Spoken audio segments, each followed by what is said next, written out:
Pain. That was not a fun baseball game. Not fun at all. Yeah, it was a bad one. But hey, that's some Ben Stradamus right there. You're pretty spot on with that scary. Yeah, that's the one. Well, one of the silver linings we're going to provide. I have another silver lining coming up that we'll talk about. Because, by the way, that was game 81 of the year. So we're going to talk about the game, but we're also going to zoom out a little bit. We are going to highlight our best and worst moments from the first half. And we're going to go over the offseason move grades once again. We've done it twice already, but it feels fitting at the halfway point to do it up here on your Tuesday edition of Locked On Blue Jays. It starts right now. You are Locked On Blue Jays, your daily Toronto Blue Jays podcast. Part of the Locked On Podcast Network, your team every day. Welcome to Locked On Blue Jays. Thanks so much for making us your first listen or watch every day with Matt Bonaparte. I'm Ben Shulman. You can find us on Apple Podcasts, Spotify, Stitcher, Odyssey, YouTube as well. Do you know the YouTube subscriber count, Bones? We have 94 subscribers, 6 away from 100. Please get us there. Road to 100 continues. Also, email us, LockedOnBlueJaysReal@gmail.com. That's LockedOnBlueJaysReal@gmail.com. YouTube viewers can see it on Bones' ticker down below. We would love to hear your thoughts. We got 2 emails. We read them yesterday's episode. That was a lot of fun. We'd love to keep doing that. Whenever you guys file in with the questions, we will provide you the answers. Today's episode, by the way, brought to you by Blue Nile. Make your moment sparkle with jewelry from BlueNile.com, and Locked On Sports listeners get $50 off purchases of $500 or more. This podcast exclusive includes engagement. Use code Locked On at checkout. All right, Bones. The Blue Jays lose 5-1 to the A's in what we kind of called a must-sweep series. So I guess that's out the window. It was really, in a way, I mean, not totally, but kind of in a way out the window right when the game started. A bit of a shocking 3 runs allowed from Alek Manoah in the first inning, who earlier in this season had only allowed 2 total runs in first innings of games. That was wild. That was bad. Yeah. But here's the thing. It had to happen at some point. Nobody has a perfect season of like quality starts literally every game. It just doesn't happen. Manoah, a great pitcher, but he was bound to lose one here or there. And Cole Irvin just had a dastardly performance. So like even if Manoah was good, they didn't score. So it would have been like a pitcher's duel, which would have been cool. But I wouldn't. I think a lot of people are freaking out right now, being like, "Oh, the Jays just lost to the A's." Like, it's okay. I hate to like bring it back to the Yankees, but it's my only source of reference. In 2009, the Yankees got swept by the Nationals, who went 59-103 that season. It's going to be all right. Yeah, I mean, we called for a must sweep. That is us being a little bit emotional, though. Like, it'll be a bigger problem if they go lose tomorrow or the next day. Like, they do have to beat the A's in the series. You're going to lose games, and I definitely agree with you on not jumping up. The velocity was down at times tonight, but it also was back at times. He's also still kind of just through his like first professional year of pitching, and he's not going to have it every single night, and he's had it way more nights than he should. So yeah, I really agree not to worry about him. He'll be fine. He's still like he didn't totally lose in the game. That's why I hesitated to say it was lost in the first inning because one of his runs earned. George with just a brutal throw. He got deked by a runner on third, which for a guy in his early 30s who's played a lot of good center field in his career, kind of surprised to see him get deked, honestly. Like throw it to the cutoff man, and I think it was Laureano, whoever it was, is going to head back to first, or head back to third. He was just taking a couple steps to DQ, and he made a bad throw. But the offense didn't do what they needed to do. They hit a couple balls hard tonight to the wrong spots, but it's Oakland. It's not an easy place to score runs, and you have to come up with more hard hit balls than they did. I guess, I got a couple silver linings for you if you want some positive stuff. I know a lot of our listeners are angry, and they might get more angry at the silver linings, but I have 3 for you. Go ahead. Silver lining 1, scoreless inning Sergio Romo. Looked like Sure. or scoreless appearance. Against his former team. A little bit of a revenge game for Sergio. So solid for Sergio. Any utility. He did 1 out.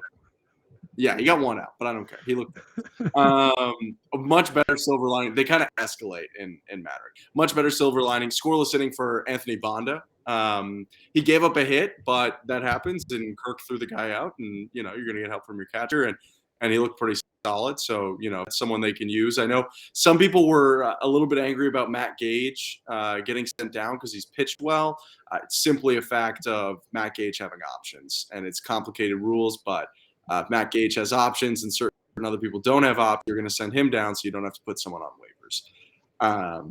So happy to see that. And then silver lining number 3, I know a lot of people are unhappy with how the Blue Jays have played so far. This is their best midseason record since 2014.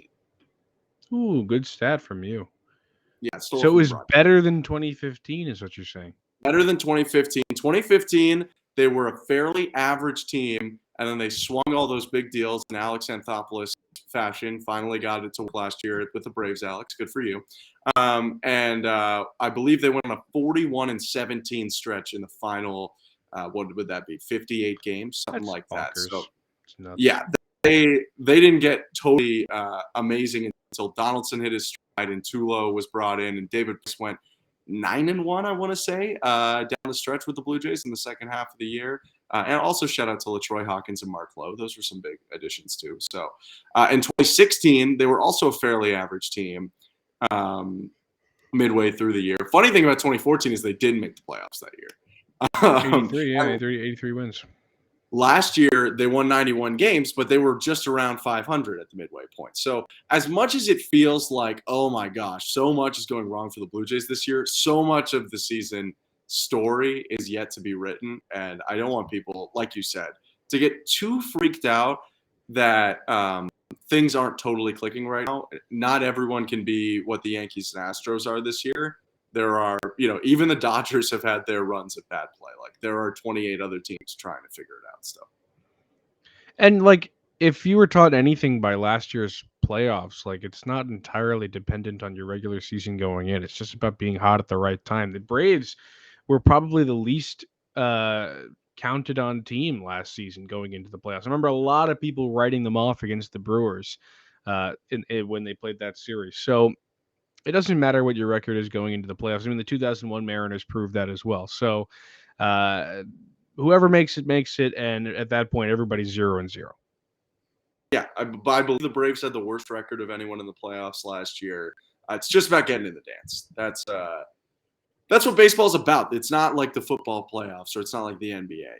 Like it's anything can happen. The Royals did it in 2014 when they went from wild card game all the way to the World Series and lost to the Giants. Teams do this all the time. The Blue Jays are still somewhat firmly in a playoff spot. I'm not incredibly worried about the threat of the Guardians. I know they've had some good runs, but I think the Blue Jays are fine. So if you're thinking about maybe asking a girl to the dance too, or you're just looking for fine jewelry but having trouble choosing what you want, Blue Nile has jewelry experts on hand 24/7, available via phone or chat to help find a memorable gift at every budget. Make your moment sparkle with jewelry from BlueNile.com. Plus, Locked On Sports listeners get $50 off purchases of $500 or more. So maybe you want to get it in a bundle, get that bling going on. This podcast exclusive, by the way, includes engagement. Use code LOCKEDON. That's code LOCKEDON. Plus, every order is insured. It ships free, and it arrives in discreet packaging that won't give away what's inside. Shop stress-free and find your forever piece. Go to BlueNile.com today. Woo! I'm trying to pump myself up, man. It's a late episode. It's a late up after a late game, after a late loss. So we got to get kind of pumped here. We're going to talk about how, Ben, you've alluded to it. You've said it a couple times now. 81 games in, we are at the halfway point in the season. So let's talk about the pros and cons, the best moments, the worst moments of the first half. We both have 3 moments, which obviously means it's a little bit lopsided in terms of the good and the bad. Ben is a little bit more optimistic. I'm a little bit more pessimistic in what we've looked at so far. We'll do the good ones first. So, Ben, why don't you lead it off? Sure. My first good moment, I think some people are going to be a little confused, maybe not, is opening day when the Blue Jays took on the Texas Rangers in what might go down as the craziest game they played all year. The Blue Jays went down in this game 7-0. Jose Barrios, their opening day starter, did not make it out of the first inning, and a lot of people thought, "Oh my gosh, this is a bad start to a disappointing season." Yet they won a game where they trailed 7-0. They ended up winning the game 10-8. Some massive home runs in that game.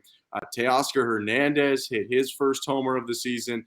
Danny Jansen cracked one, and we got to see the first high-pressure save from Jordan Romano. Bullpen turned out to, have a very solid game after, Barrios struggled, and then they brought in Saucedo and Thornton because it was like, all right, I guess we're down a lot, and these are the guys.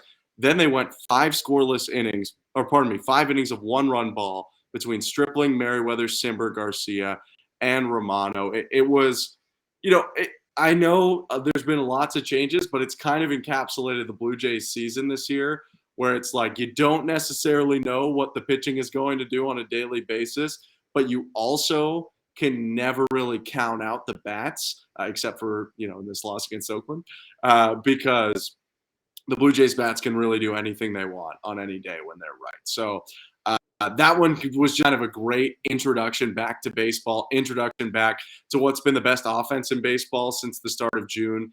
And it was a lot of fun. It was a roller coaster of emotions, but it kind of reminded me why I love baseball so much, because it ain't over till it's over, to rip off a cliche. Yeah, totally. And you talk about the bats coming in at just the right time. That's kind of exactly what my big good moment was about. Don't forget the series in which the Yankees came up to Toronto. And there were a couple bad games in there, but one especially on that Sunday game. Uh, it was, they were down. Luis Severino was on the bump for New York. And in the sixth inning, the bottom of the sixth, he starts off with a Guerrero single followed by a Kirk walk. Boone pulls him, brings in Miguel Castro, who promptly gets 2 outs, but then walks Matt Chapman to load the bases for Lourdes Gurriel. They're down 8-3. One swing of the bat makes it 8-7. And then they go on to win that game thanks to a home run from Teoscar. Rizzo then gave the Yankees the lead once again, tried to make it, or he made it 10-8. But the Jays hang on. That was a good game. One that kind of showed you that they're never quite out of it, and they beat a team that is so darn good. So that kind of instills some confidence, and people should kind of remember a game like that in a time like this when you're watching them lose 5-1 to a really bad team. I think you could argue the Gurriel grand slam was like the single most impactful hit of the year. Like, if you had to pick one, I'm sure there's some others, Vladdy's had a couple walk-offs and stuff like that. But like you said, kind of who it was against, what the score was, how the series was going, that completely, kept the Jays out of just what would have been a really depressing sweep. And I think 5 losses in a row to the Yankees had they not won that game. So that's a big one. We've got kind of a theme here, as I'll do the last positive moment before we get into the negative moments. It's another kind of comeback, but it's not totally a huge comeback. It's the final game of the Angels series out in Anaheim. The Blue Jays, they still really weren't playing well, and the offense wasn't doing nearly what we thought it was doing when they entered that Angels series. They did come off the 8-1 win versus St. Louis, but that was a flash in the pan. We didn't know at that point that it was going to be the start of something big. And after eking out close wins in the first 3, they went up in the second inning of the last game, 2-1, and then all of a sudden they went up 6-2, and it was like, whoa, okay, the Blue Jays are going to sweep the Angels for their first sweep of the season in Anaheim. Barrios comes out in the third and gives up 4 runs. It was just not. I hate to have him as twice struggling in my good moments, but it's just what the comebacks were created kind of because of him.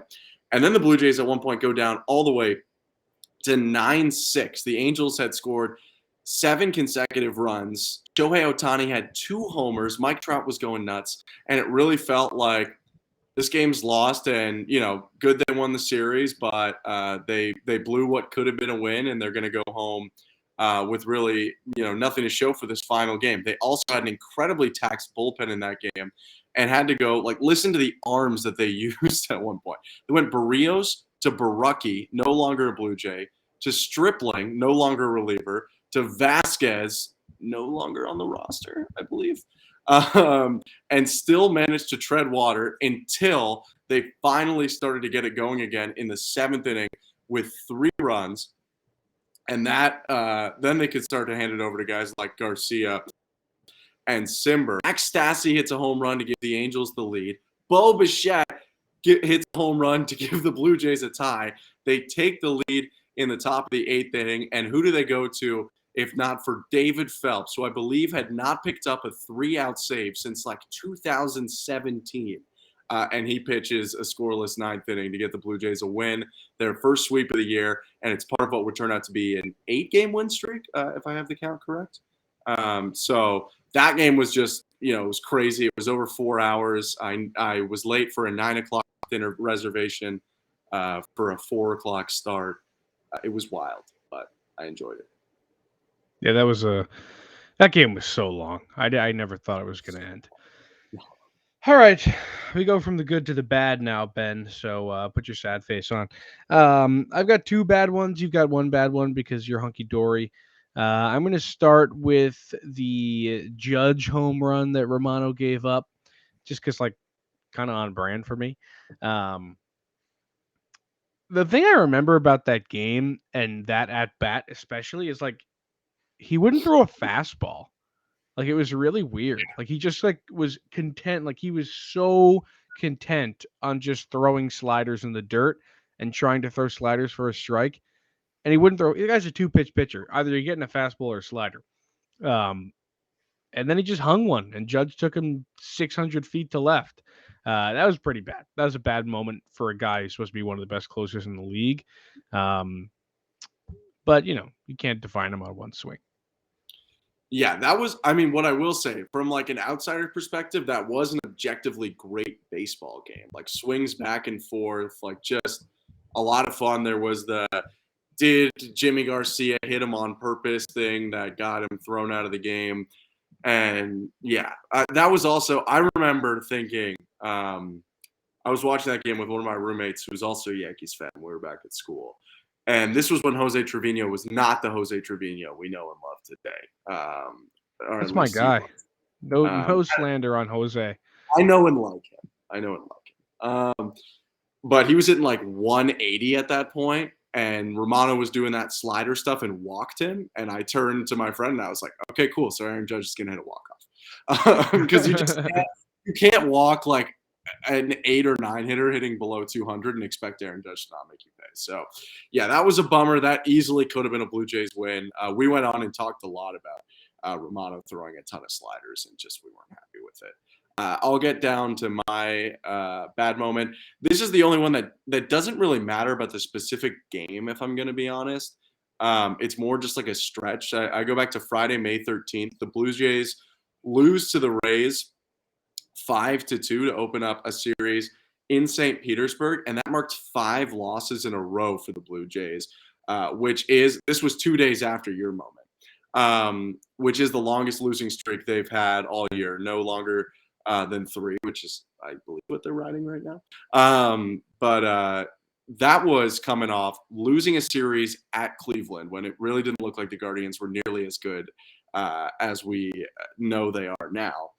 Then losing 2 in a row to the Yankees in Yankee Stadium, then going to St. Petersburg and losing the opener and just not setting themselves up for a chance to win the series. So that was kind of an all-time low moment where the offense was just barely scoring. In those 5 losses, they go 2-3, 5-3-2. Just a screaming at what is going on with this offense and why can they not score runs when they're supposedly one of the most high-powered offenses that baseball has to offer. So that was really sad. At that point, it was the Blue Jays dropped to 17-16 at that moment. and it looked like they might go to 500. Now, thankfully, they never did. But that was like a sink or swim moment pretty much after that loss because it was fully sounding the alarms. Yeah, totally. My second one is the Chicago White Sox in Chicago meltdown, where it seemed like they had the lead 15 times and they kept on blowing it. Obviously, they had the lead in the bottom of the ninth. Romano is 1 out away. He walked a guy, immediately got a double play, walked another guy, and then Andrew Vaughn hits a double. And then Luis Robert ties the game. They go to extras, top of the 10th, literally the first pitch. Vladimir Guerrero sends one in to right field. They score, can't hold the lead. Meza loses it to Danny Mendick, single, and then Reimel comes in the next inning. He takes the lead once again. Matt Gage leaves it up to Luis Robert. They go to the 12th, can't score a run. Josh Harrison ends the game. That was brutal. Obviously, the fake baseball second base runner in extras innings didn't help. But so many chances you want to win at some point. That was a tough series and kind of parlayed into another tough series with Milwaukee that kind of sent them down a long rabbit hole losing. So that was bad. But hey, I think we got some good moments. We got some bad moments. Hopefully they have more of the good than the bad going forward, Benjamin. But hey, who's to tell? Not you, not me, only the Toronto Blue Jays. Yeah, I mean, thank goodness we have not released the deleted footage of that post White Sox game where I was about as angry as I've been on a podcast this year. I was it was lit. We had to start talking about the NBA draft because you were so mad. Yeah, I was literally trying to talk about anything but the game because of how angry I was. Because, like, as I've mentioned a couple times, I also work another job, so to stay up until I don't even know, like 2 in the morning and just watch. Like once they didn't win after the Vladdy double, you just kind of knew they were gonna lose. Like they just kept making it longer and longer and somehow getting out of it. Like they were about to lose, I believe, tie game, 1 out, bases loaded. They turned like a 3-2-3 or a 4-2-3 double. Oh no, 6-2-3. I think it was at Bo.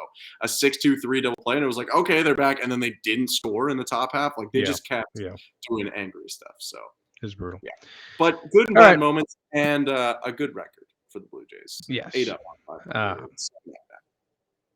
And let me remind you, Benjamin, and the audience, that this episode is brought to you by RockAuto. With ever-increasing numbers of makes and models, it's now impossible for your local auto parts store to stock all the parts you need. Why endure often pointless or seemingly intimidating questioning and wait while the person behind the counter orders the parts in their computer, choosing the only brand their warehouse happens to carry?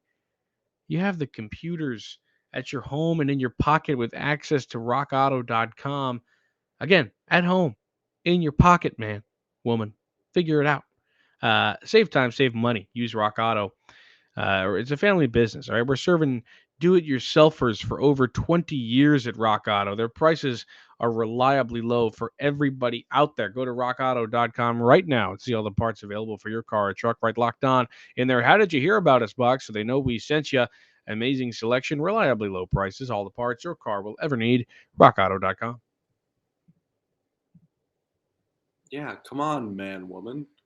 Man, woman, figure it out. All right. Closing up shop here on your Tuesday. It is Tuesday, but it's like midnight Tuesday, not the morning while you're listening. 81 games through. We just went over our best and worst moments. Let's do our third check-in on the offseason grades. And at some point, we'll probably check in on the midseason moves grades. Offseason moves is what I meant to say earlier. But no one's really played long enough with the Blue Jays for that to matter at this point. So Sergio Romo gets an A+ for his 1 out. Anthony Banda, 0 ERA in the American League this year. That's got to be the coolest thing, to have your stats reset when you switch leagues. But anyway, unless they're good, I guess. But anyway, we have 5 guys that we've highlighted as the main moves of the offseason. And, you know, I have my old grades up at least. I don't know if you have yours, Bones, but I can do a little comparison on how they've evolved. We last ranked 20 games ago, so some stuff has changed. Not a lot has gotten better. Let's start with I've Kevin gotten a Gausman. lot harsher. I'll tell you that much. Some of mine have gotten harsher. A lot have hung in the same area, I will be honest. Let's start with Kevin Gausman, though. I still have Kevin Gausman as an A+. It's an A. It's an A. I mean, if you're not giving this 2.86 guy an ERA. A, go home. Go home if you're not 2.86 giving him an A. It's an A. All right? Yeah. We can move on from Kevin Gausman. I got nothing Yeah, bad to say about the Gausmeister. He's been fantastic. It's been He's a getting dog, better. and he's got. I will say, I think he's got to cut his hair a little bit. He looks a little. I He kind of doesn't like look it. like DeGrom. I think he thinks he looks like DeGrom. He does not look like DeGrom. Yeah, I'm maybe. talking like If he vintage doesn't DeGrom. He doesn't think look he like him. looks like DeGrom, I'm cool with it, though. You're telling me a guy like that who didn't have that hair his whole career suddenly has it, and it's not because he wants to look like Jacob DeGrom? I don't know. He went out on the West Coast. I think he's just vibing. Yeah, that's what they want you to think. You say Kikuchi. I had him as a C- last time. I'm demoting him to a D+. This man has a 4.74 ERA. I don't care. Everybody, you can come at me with your I love Kikuchi takes. I don't care. That guy's not good.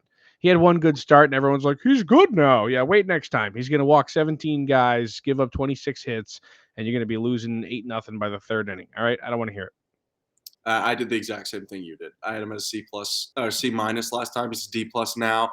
I do think he's streaky, so I do think there's a chance that he, has a couple good starts in a row, but 3-year investment in a guy who I'm not so sure could just go on a 5-start run of bad starts. Not fantastic so far. So I got Kikuchi as a D+. Let's move on to position players. I had Matt Chapman as a C+ last time we did it. I still have Matt Chapman as a C+. He's actually Dude, you're too lenient on Matt Chapman. he's hit better since last time we ranked. Yeah, I know, but I think I was being too lenient last time. I mean, a 290 on base percentage does not cut it for me. All right, But he's it just doesn't. Kinda. He doesn't even have a 400 slugging percentage. Yeah, but his batting, you got to do the separation between the two because his batting average isn't good. I don't because he stinks. He's got a 685 OPS. He's not good. What's his OPS plus? His OPS plus is 93. That's not good either. No. But and he can play, and you're gonna be like, he's playing great defense. He's got like a 3 defensive runs saved. But I'm more of an eye test than a stats guy with the defense. All right, fine. I am too. I actually don't like defensive run save. I thought you did. That's why I brought it up. No. I think it's a dumb stat, and I do the eye test too. And you can play great defense, but if you can bring no bat to the table, you're only so valuable. You're only so valuable. The guy is not a good hitter. He's been a good hitter. He's just not hitting his best this year. Okay, well, he hasn't been a good hitter. I mean, I guess last year he was good last year. I'll take if he did last year, if he could do the same thing this year that he did last year, if he ends up doing that, I'll be all for it. But I don't see it happening. All right. Raimel Tapia. I had him as a C- last time. I've moved him to a D+. I don't think he brings anything to the roster. By the way, I had Chapman as a D+. Tapia is a D+ too. There's a lot of D+ going around for me. There's 3 D+ in a row. Tapia, like you say, I mean, doesn't bring anything to the roster. I don't know. Like, he is your backup outfielder who can hit a little bit sometimes. Yeah. He feels sometimes he is good. Like, every now and again, like, he has a game where it's like, wow, like, Tapia's hitting really well today. But he's not good either. I mean, that guy's not good. He's a worse outfielder than Zimmer. Like, if I want to put someone in the 9th, like, I will at least, and we're going to get to Zimmer, I will at least give Zimmer the credit of, definitely being a good outfielder. And he's a worse left-handed bat than Biggio these days. So, he fits a very small niche for, if the Blue Jays want a center fielder. He's your Springer day off. Yeah. But, I feel like you can. Who else are you gonna you're not gonna start Bradley Zimmer. That guy can't hit baseballs. No. But there's just got to be a better option. I feel like. Well, I mean, they got to get somebody else, sure, but I mean, he's not the worst in the world, but he's not very good. He's just disappointed. I thought he might slap the ball around at a close to 300 average, and he's just hitting 250 and with no power. I'm gonna give a fake grade for Bradley Zimmer. You ready for it? Yeah. I'm giving him an F+. Nice. Or an E. Because he's better than nothing. He did hit a 2-run homer very recently. Yeah, and he almost hit a homer off Brett Phillips. Sure. I'm giving him a D. Again, the people will be up in arms. You're too I had lenient. a D plus last time. It's mostly just because, again, my same reason as the last two. They really didn't give that up much for him at all. Whereas with Tapia, they gave up a guy who was like really consistently in the starting lineup and providing. So, he hasn't hit at all, which stinks, except for that 2-run homer and then also homering off Justin Verlander once this year. But at a bare minimum, like in that terrible White Sox game we mentioned earlier, he did make a diving catch to save that game. Like, I do like him coming in the ninth inning and playing center field. I just never want him to hit ever. So Yeah, he's a D for me. Goodbye, Bradley. Maybe. Well, maybe they'll bring someone up. But for now, we got to wrap up our episode. But if you want to hear about who they might bring up, you should make your second listen today. Locked On MLB Prospects. Host Lindsey Crosby is a prospect encyclopedia, and he's going deep on the MLB stars of tomorrow. It's free and available wherever you get your podcast. But for now, he's Matt Bonaparte. I'm Ben Shulman. Email us, lockedonbluejaysreal@gmail.com. Check us out on Twitter. We will see you tomorrow.